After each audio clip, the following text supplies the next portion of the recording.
এবার দেখবো RD calculator. RD calculator আবার, ঠিক আছে। বেশিরভাগ লোক কি করে, যে কোনো আরডি 5 বছরের জন্য করে থাকে, যে কোনো আরডি 5 বছরের জন্য করে, ঠিক আছে। আমি ধরলাম 1000, আচ্ছা 500 টাকাই ধরি, যেটা গড় এভারেজ 500 টাকা, 6.5% ইন্টারেস্ট। যদিও এইচডিএফসি ব্যাংকে 7% ইন্টারেস্ট দেয়, আবার পাঞ্জাব ন্যাশনাল ব্যাংকে 6.3% ইন্টারেস্ট দেয়। যেহেতু এই দুটো ব্যাংকে আমার আরডি রয়েছে, তাই আমি ইন্টারেস্ট রেটটা বলতে পারলাম। এটা 5 বছর। তাহলে দেখা যাচ্ছে 500 টাকা করে আমি দিচ্ছি মান্থলি, ক বছর, 5 বছর দিচ্ছি, পাচ্ছি আমার টোটাল ইনভেস্টমেন্ট হচ্ছে কত, 30,000 টাকা। ইনভেস্টমেন্ট পার্ট বেশি হলো, পাচ্ছি কত, 5,498 টাকা। আচ্ছা আমি রাউন্ড ফিগারে 5,500 আমি ধরে নিলাম, রাউন্ড ফিগারে।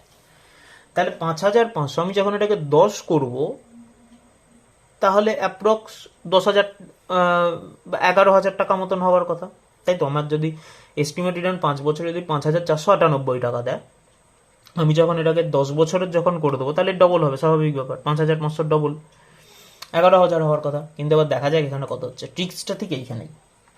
যেই 10 করলাম, দেখুন এস্টিমেট রিটার্ন 24,500। 10 হওয়ার সাথে সাথে এটা কিন্তু ইন্টারেস্ট পার্ট বেড়ে গেল, 24,500 টাকা কিন্তু আমার 10 বছরে চলে আসলো। এই অ্যামাউন্টটা যদি আমি সেম অ্যামাউন্ট আমি 5 বছরের জন্য করছি, সেম অ্যামাউন্ট আমি 1,000 টাকা এখানে করে দিলাম,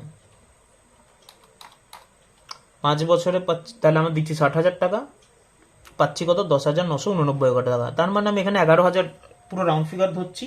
তাহলে আমার কত, 22,000 হওয়ার কথা, 22,000 টাকা হওয়ার কথা যখন আমার 10 বছরে হবে। তাহলে ঠিক আছে, দেখা যাক 22,000 টাকা পাবো আমি 10 বছরে। 10 বছর একটু করে দিই, দেখি কি হয়।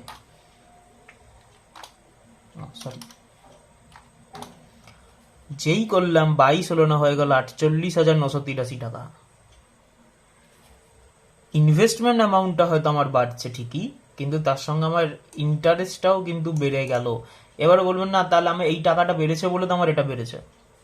এই জায়গাটা একটু নোটিস করুন, এখানে ব্লু এর পার্টটা দেখে রাখুন, 10 বছরে কতটা ব্লু এর পার্ট, রিটার্ন ভ্যালু কতটা। কমিয়ে দিচ্ছি,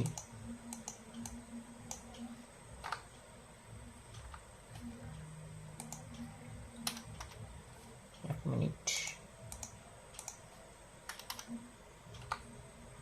কতটুকু, এর ডবল যদি আমি ধরি, এই পার্টটার ডবল যদি আমি ধরি, তাহলে ওটা এইখানে অবধি আসার কথা, মানে এই দাগটার একটু উপর অবধি আসার কথা। ঠিক আছে, দেখা যাক তাহলে কতই আসে। দাগের থেকেও নিচে চলে আসলো। তা এই টেকনিকগুলো রাখতে হবে, অল্প রাখুন কিন্তু লং টার্মে রাখুন। যেটা আমি বারবার বলছি, অল্প রাখুন কিন্তু লং টার্মে রাখুন, ঠিক আছে।